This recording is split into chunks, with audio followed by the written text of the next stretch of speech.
Capítulo 21.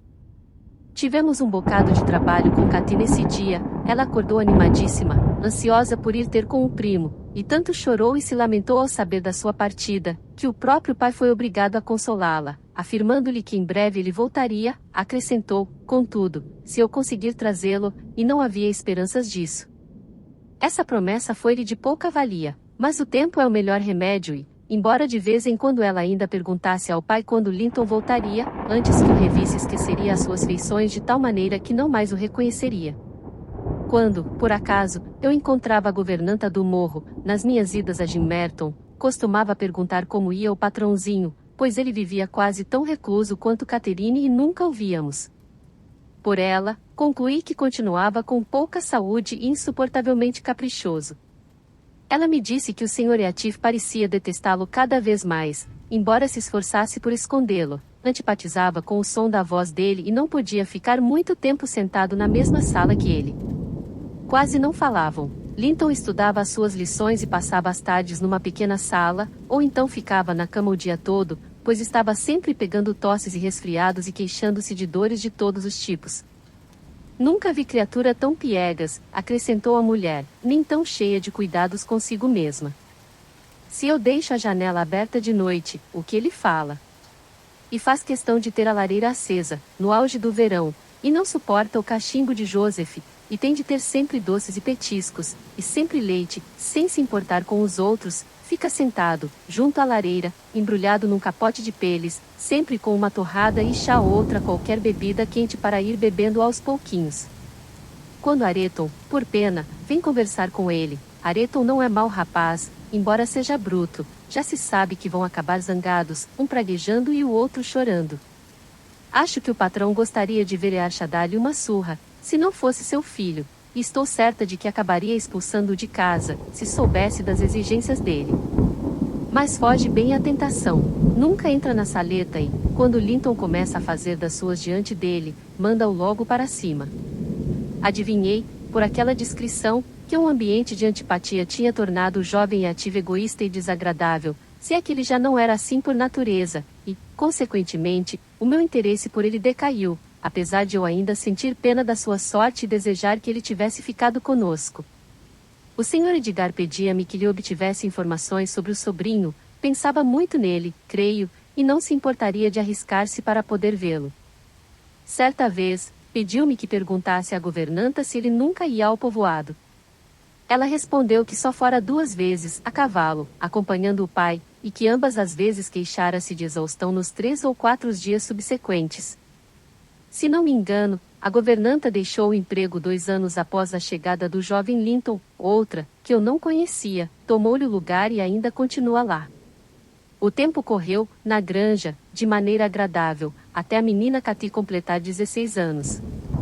Nunca festejávamos o dia do seu aniversário, pois era também a data em que sua mãe morrera.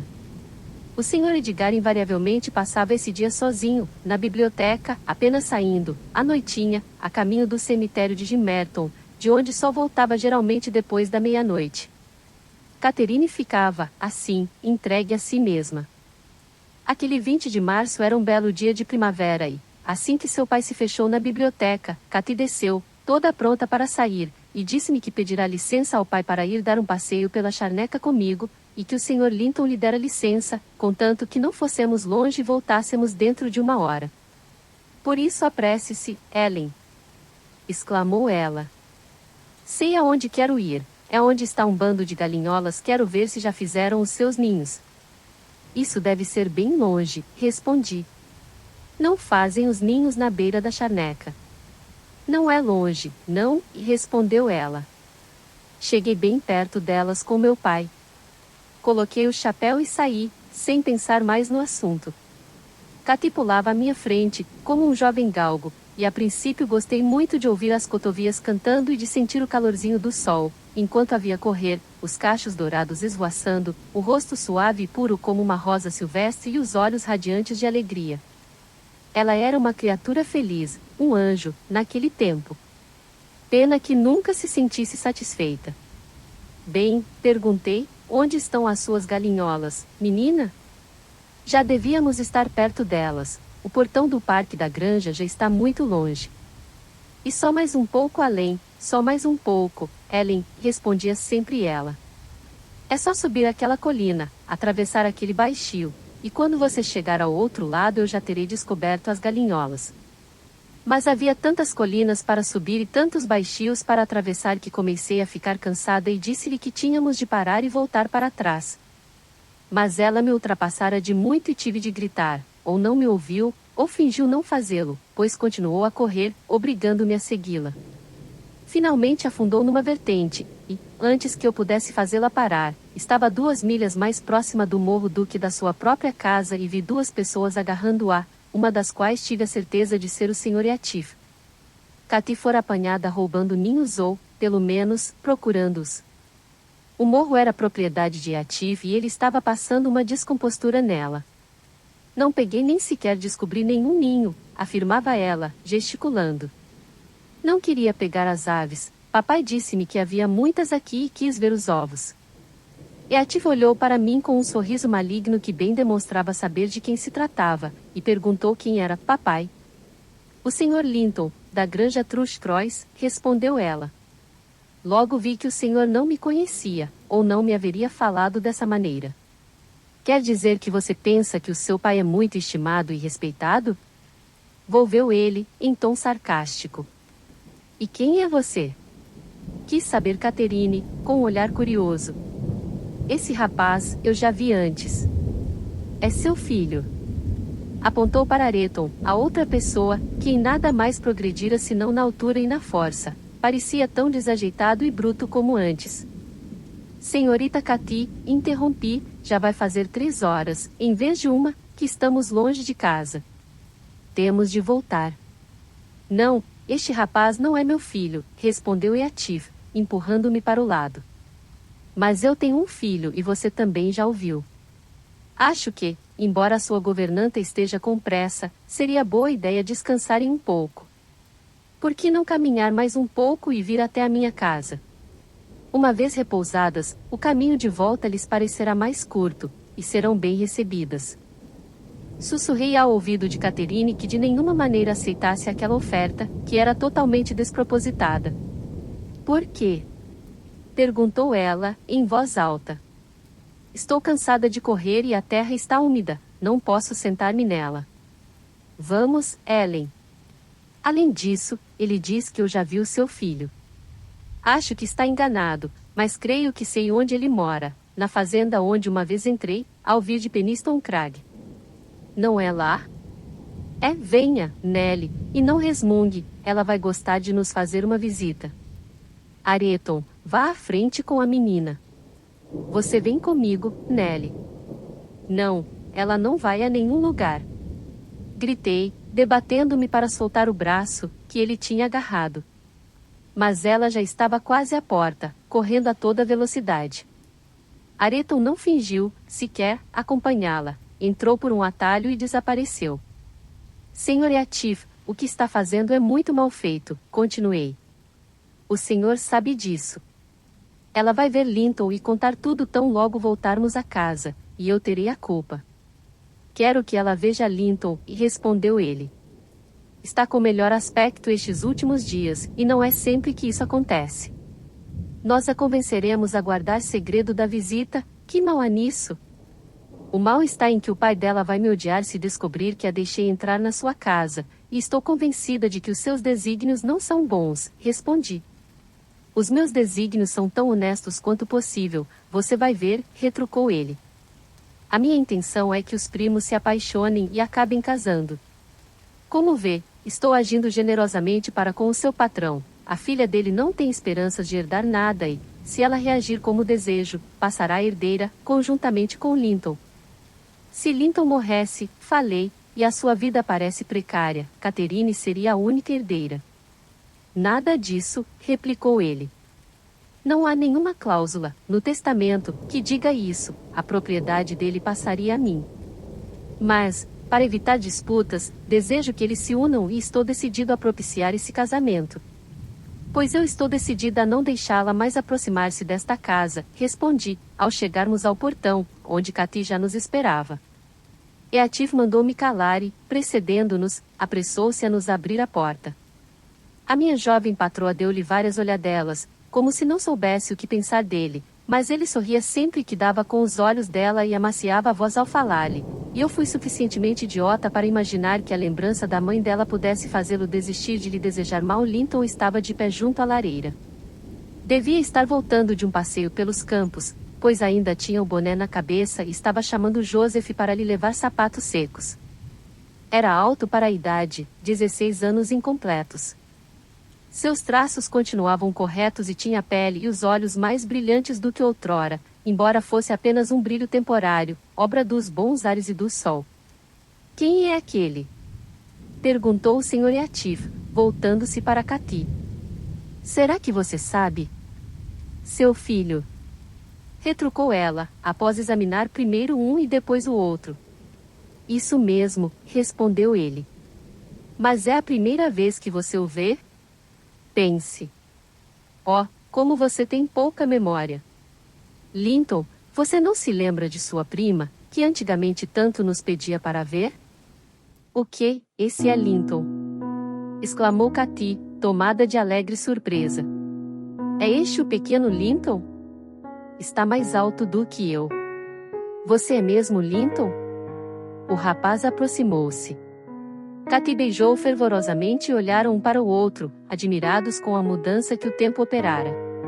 Catherine atingira o máximo de sua altura, sua silhueta era ao mesmo tempo roliça e esbelta, elástica e flexível, e toda ela resplandecia de saúde e animação.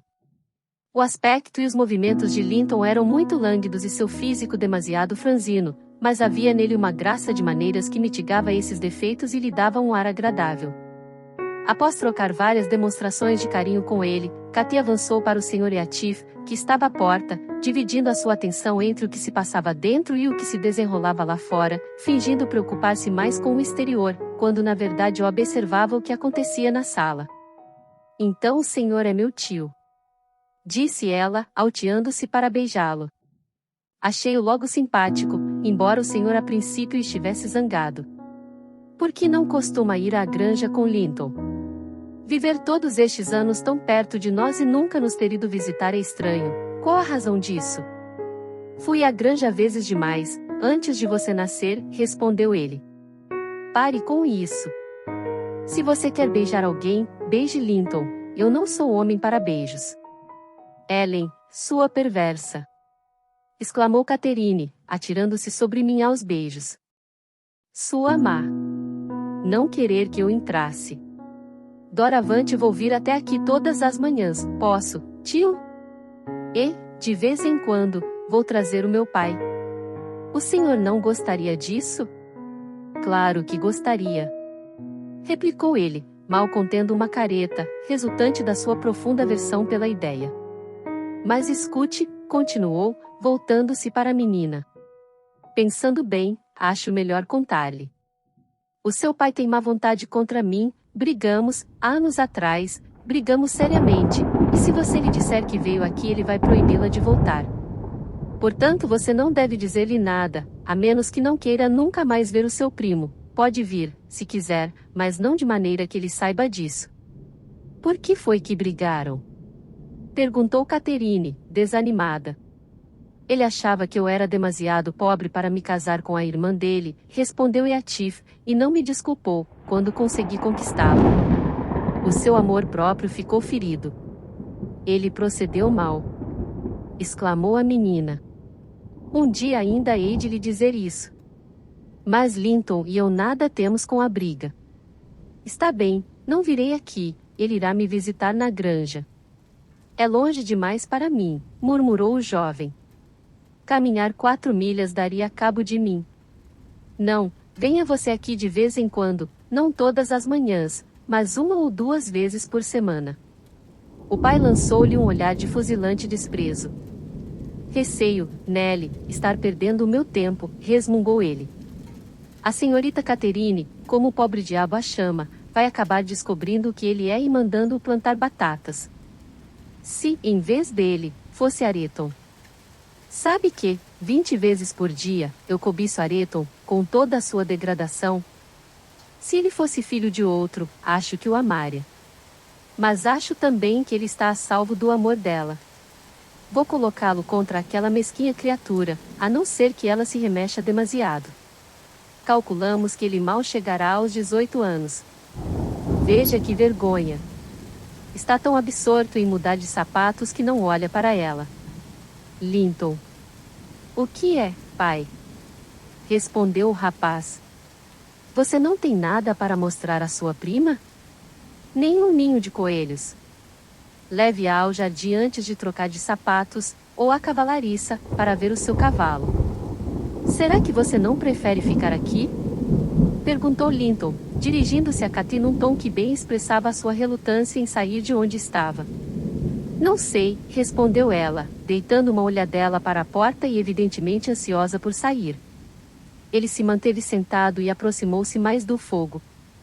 Eativ levantou-se, encaminhando-se para a cozinha e dali para o pátio, chamando por Areton. O rapaz respondeu e dali a pouco os dois voltaram. Via-se que o jovem se lavara, pelo rubor das faces e o molhado dos cabelos. Deixe-me perguntar-lhe, tio, exclamou Cathy, lembrando-se do que a governanta lhe tinha dito. Esse aí não é meu primo, é? É, respondeu ele. É sobrinho de sua mãe. Você não gosta dele? Catherine torceu o nariz. Não o acha bonito? Continuou o Sr. Eativ. A impudente criaturinha ergueu-se nas pontas dos pés e sussurrou qualquer coisa ao ouvido do tio. Ele riu, mas Areton fechou a cara. Percebi que era muito suscetível a pressupostas ofensas e tinha, evidentemente, noção da sua inferioridade. Mas o seu amo ou guardião fez com que ele desfranzisse a testa, dizendo-lhe: Você parece ser o favorito, Areton. Ela diz que você é um. Que foi que ela disse? Bem, algo muito agradável. Vá você mostrar-lhe a fazenda. E porte-se como um cavalheiro, hein? Não diga palavrões, não olhe para a mocinha quando ela não estiver olhando para você, e nem quando ela estiver, e quando falar pronuncie bem as palavras e conserve as mãos fora dos bolsos. Vamos, mostre-se gentil para com ela. Ficou observando o par, que passava por baixo da janela. Earcha olhava para o lado oposto à sua companheira. Parecia contemplar a paisagem tão conhecida com o interesse de um artista e de um forasteiro. Catherine olhava disfarçadamente para ele, com ar de admiração.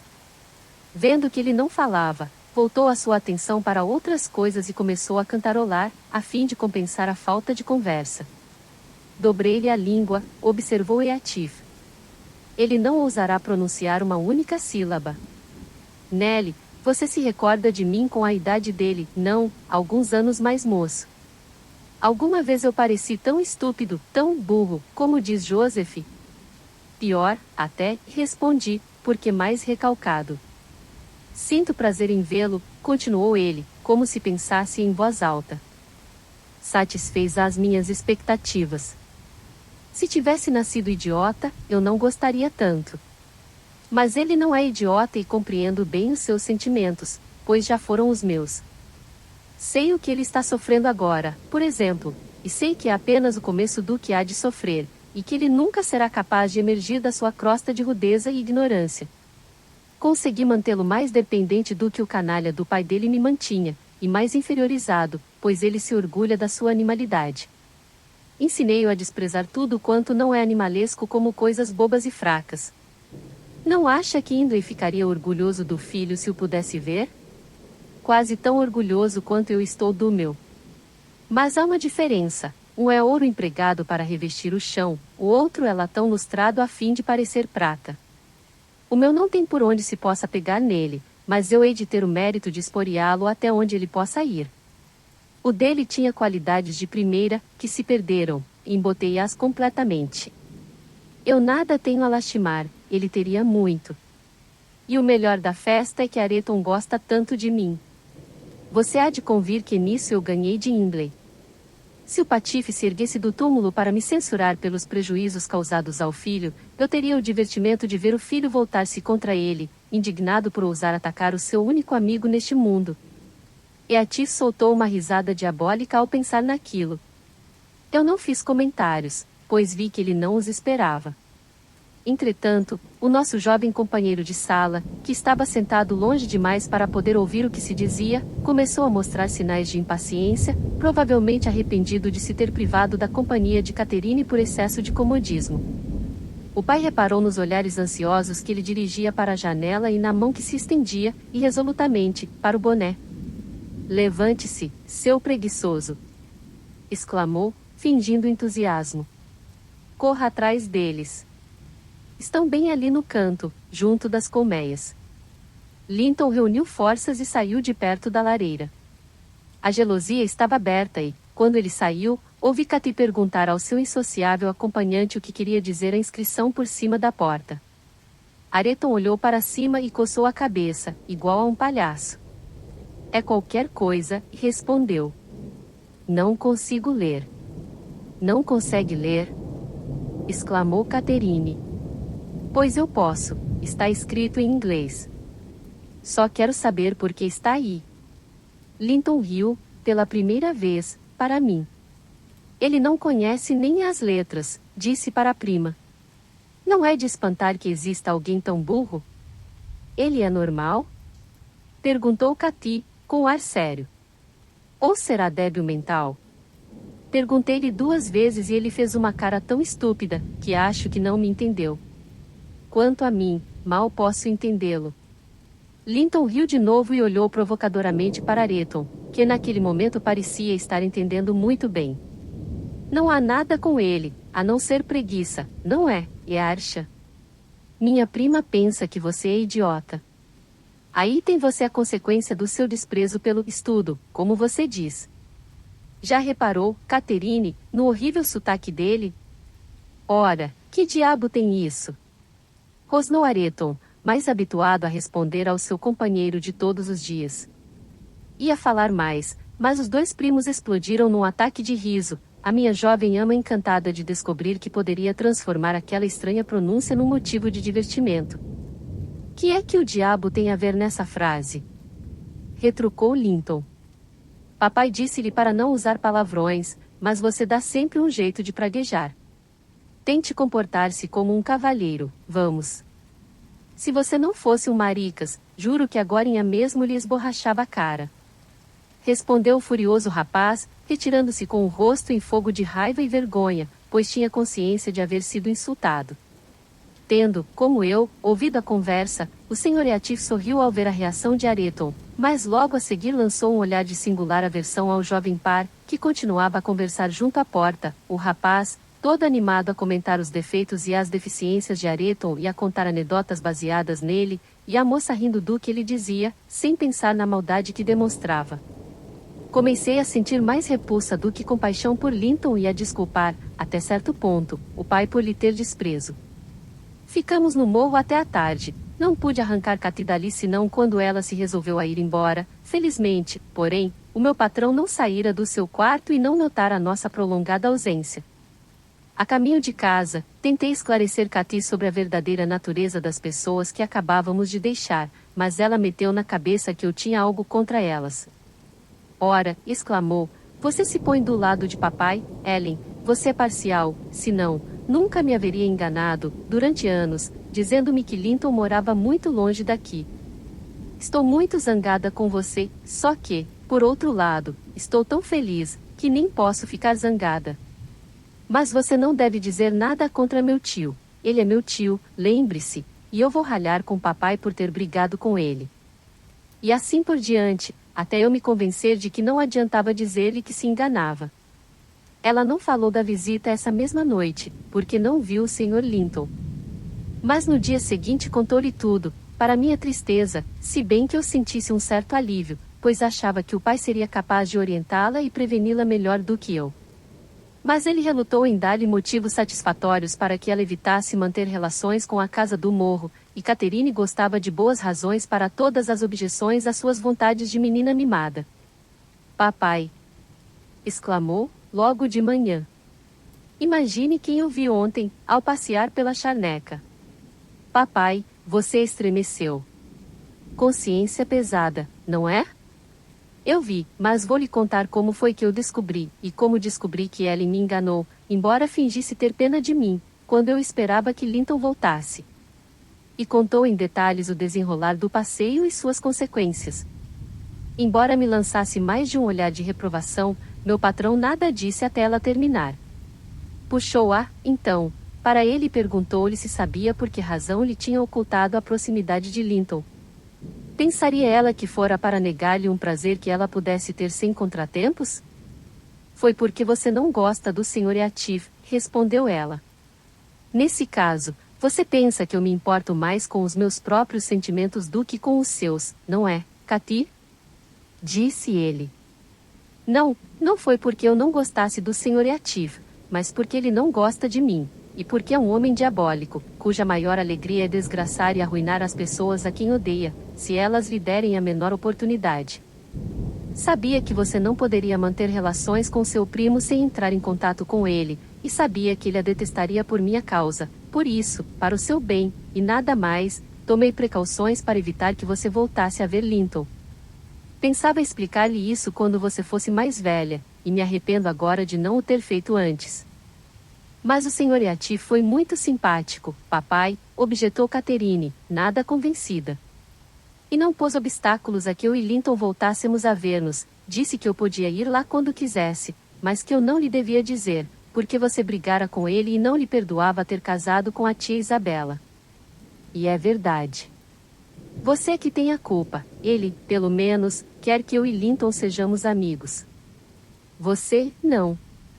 Vendo que ela não acreditava no que ele lhe dizia sobre a perversidade do tio, o meu amo delineou rapidamente a conduta dele para com Isabela e a maneira pela qual se apossara do Morro dos Ventos Uivantes.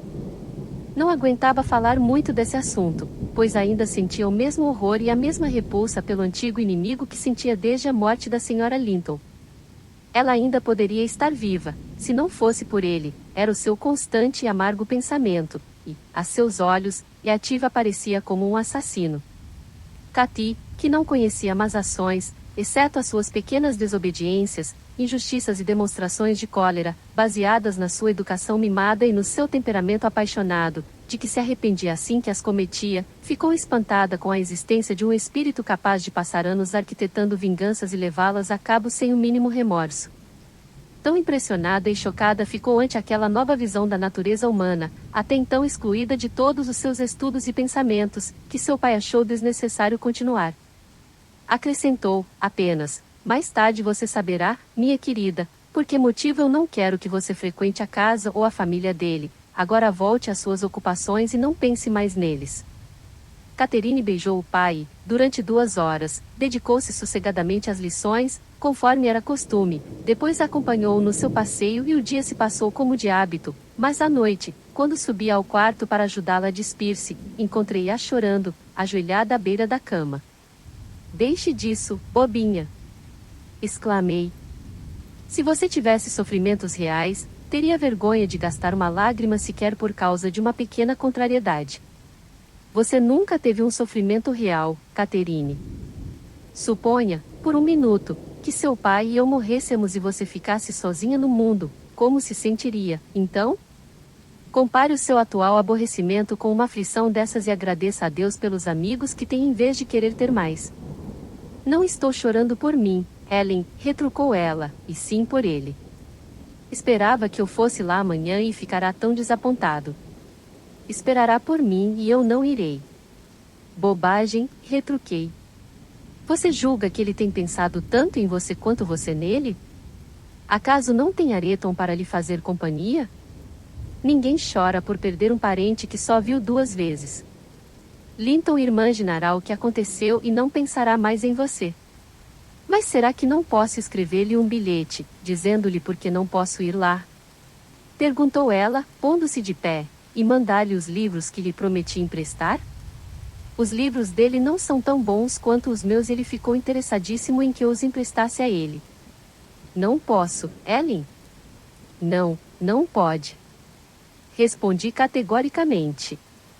Ele depois lhe escreveria e a correspondência nunca mais teria fim. Não, as relações entre vocês dois têm de terminar completamente, é isso que seu pai espera e o que será feito. Mas como é que um bilhetinho de nada, insistiu ela, com ar de súplica. Silêncio. Atalhei. Nada de bilhetinhos. Vá para a cama.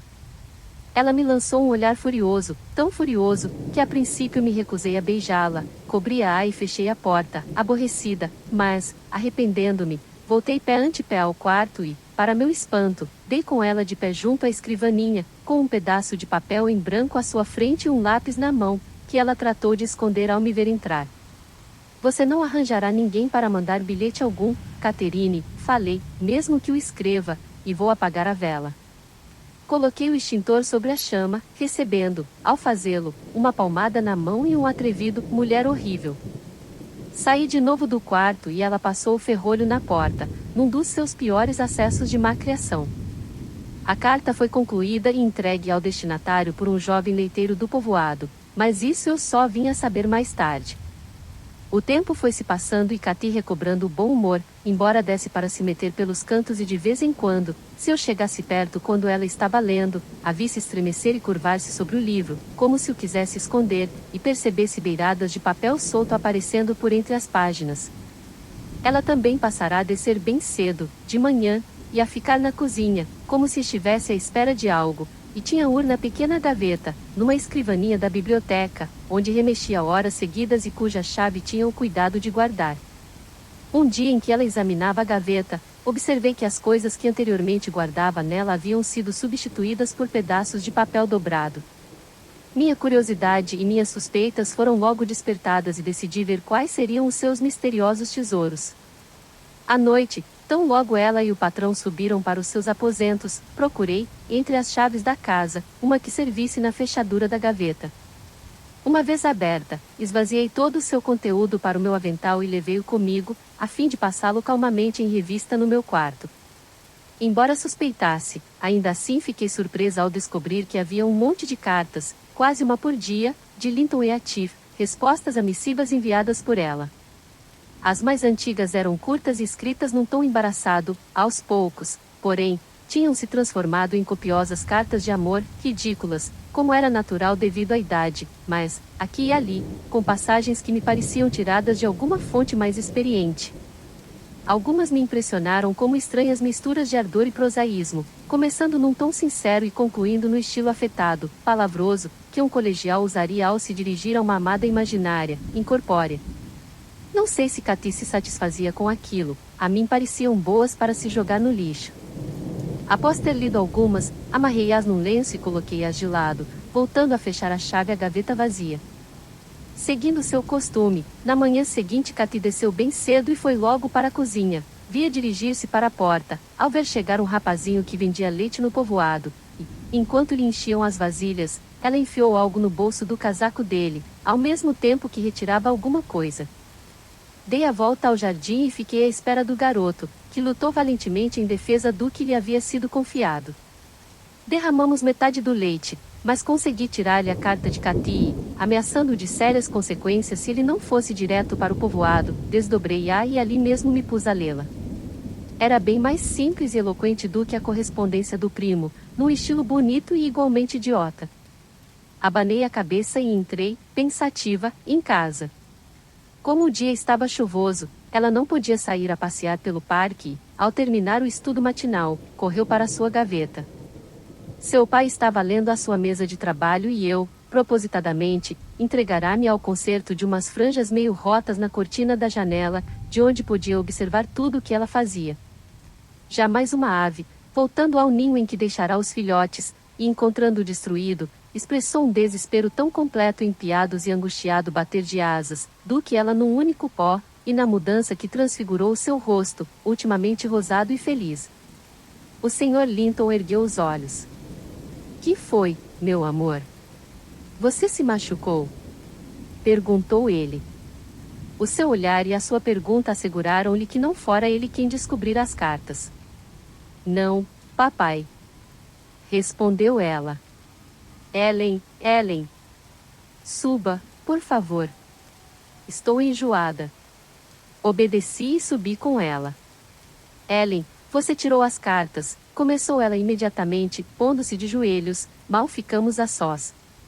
Pelo amor de Deus, dê-as para mim e prometo-lhe que nunca, mas nunca, voltarei a escrever. Não conte nada ao meu pai.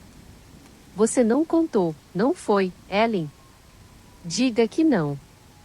Fui muito desobediente, mas juro que nunca mais escreverei. Com ar severo e grave, mandei-a levantar-se. Pois é. Exclamei. Senhorita Catherine, pode se envergonhar dessas cartas. Em bela coisa você ocupa as suas horas de folga. Essa correspondência do seu primo merecia ser publicada. E que é que você acha que seu pai vai pensar, quando eu a mostrar a ele? Ainda não o fiz, mas não julgue que não vou colocá-lo a par dos seus ridículos segredos. Que vergonha! E você é que deve ter começado, aposto, a escrever tais absurdos. Tenho a certeza de que ele nem sequer pensaria nisso. Não fui eu. Não fui eu. Soluçou Cathy. Eu não pensei em amá-lo, até que... Amá-lo. Repeti, em tom de desprezo. Amá-lo. Onde já se viu dizer tal coisa? Era como se eu dissesse que amava o moleiro que vem uma vez por ano comprar o nosso milho. Que belo amor! As 2 vezes em que você viu Linton não perfazem sequer 4 horas da sua vida. Aqui estão as ridículas cartas. Vou levá-las para a biblioteca e veremos o que seu pai dirá a respeito desse amor. Ela pulou para salvar as suas preciosas missivas, mas eu as ergui acima da minha cabeça. Ela, então, suplicou-me que as queimasse, que fizesse o que quisesse, menos mostrá-las ao pai. E, tendo tanta vontade de rir quanto de a repreender, pois achava tudo aquilo coisa de criança, acabei cedendo, com uma condição. Se eu consentir em queimá-las, você me promete nunca mais mandar nem receber carta alguma, nem livros, pois vejo que lhe mandou livros, nem cachos de cabelo, nem anéis, nem bugigangas. Nunca nos mandamos bugigangas. Replicou Catherine, o orgulho vencendo a vergonha. Nem nada de nada, então. A menos que você prometa, entregarei as cartas a seu pai. Prometo, Ellen. Gritou ela, agarrando-me o vestido. Jogue-as já na lareira. Mas, quando me viu remexer as brasas, o sacrifício pareceu-lhe demasiado difícil de suportar e suplicou-me que lhe poupasse 1 ou 2 cartas. Só 1 ou 2, Ellen, para me lembrar de Linton. Desatei o lenço e comecei a jogar as cartas no fogo. Vou salvar uma mulher cruel. Gritou ela, enfiando a mão no fogo e tirando para fora alguns pedaços meio queimados, com risco para os dedos. Muito bem, e eu terei alguma coisa para mostrar a seu pai. Respondi, levantando-me e dirigindo-me para a porta. Ela jogou imediatamente os pedaços de carta nas chamas e fez-me sinal para terminar com a imolação. Remexi as cinzas e enterrei-as sobre uma pasada de carvões, enquanto ela se retirava, muda e com uma expressão de injustiçada, para os seus aposentos. Desci para informar o patrão de que o mal-estar da filha estava passando, mas que julgara melhor mandá-la repousar um pouco. Cathy não desceu para o almoço, mas apareceu à hora do chá, pálida e com os olhos vermelhos, mas extraordinariamente sossegada em aparência. Na manhã seguinte, respondi à carta do primo com um recado em que dizia: o jovem Sr. Eatif não deve mandar mais bilhetes para a senhorita Linton, pois não lhe serão entregues. E, desse dia em diante, o rapazinho nunca mais trouxe nada.